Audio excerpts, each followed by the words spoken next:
सांगलीच्या माजलगाव मध्ये असलेलं पुरुषोत्तमपुरी हे एक धार्मिक स्थळ आहे.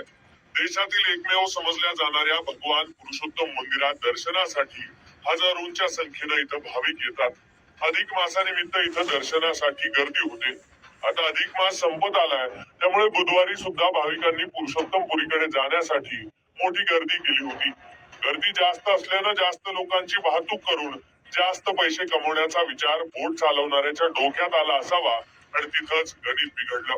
एका वेळेला 30 लोकांची ही क्षमता नसताना थेट 40 ते 50 भाविकांना या बोटीत बसवण्यात आलं आणि हीच गच्च भरलेली बोट गोदावरी नदीत मध्यभागी गेल्यावर पाण्यात उलटली आणि तिथंच ही दुर्घटना घडली. बोट उलटताच सगळे हादरले. ज्यांना पोहता येत होतं त्यांनी बाजूला जाण्याचा प्रयत्न केला. बरोबर आजूबाजूच्या काही लोकांनी पाण्यात उड्या घेतल्या आणि मदतीला धावले.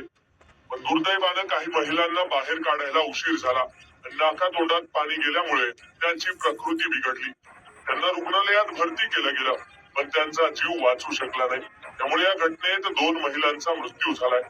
55 वर्षांच्या प्रमिला शेषराव राठोड आणि 70 वर्षांच्या प्रयागबाई ज्ञानदेव डोके अशी मृत्यू झालेल्या महिलांची नावं आहेत.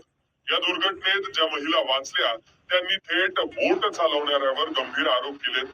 त्या नेमकं काय म्हणाल्यात हे ऐका. आम्ही बसताना त्याला विचारलं एवढं पब्लिक याच्यात जमतं का? तो स्वतः म्हणला 50च्या पुढे, हो मावशी 50च्या पुढे बसतो. त्याला पुढे आणून झोडलं पाहिजे. आता सध्या मला 50 माणसं बसतात का? आम्ही बुडलो, देवाच्या नावाने आज वाचलो, पुरुषोत्तम महाराजांनी वाचलो. उलट कृपा आमच्या समजे आमच्या सोबत आम्ही दुसरे माणसं आणले होते ना.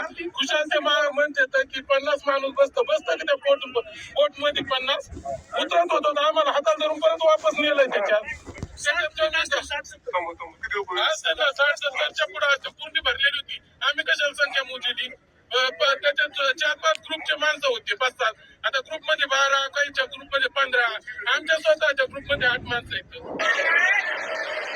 त्यामुळेच आता या घटनेला जबाबदार असलेल्यांवर कठोर कारवाई करावी, तसंच यात्रेच्या ठिकाणी सुरक्षेच्या उपाययोजना तातडीनं कराव्यात अशी मागणी भाविक करतायत.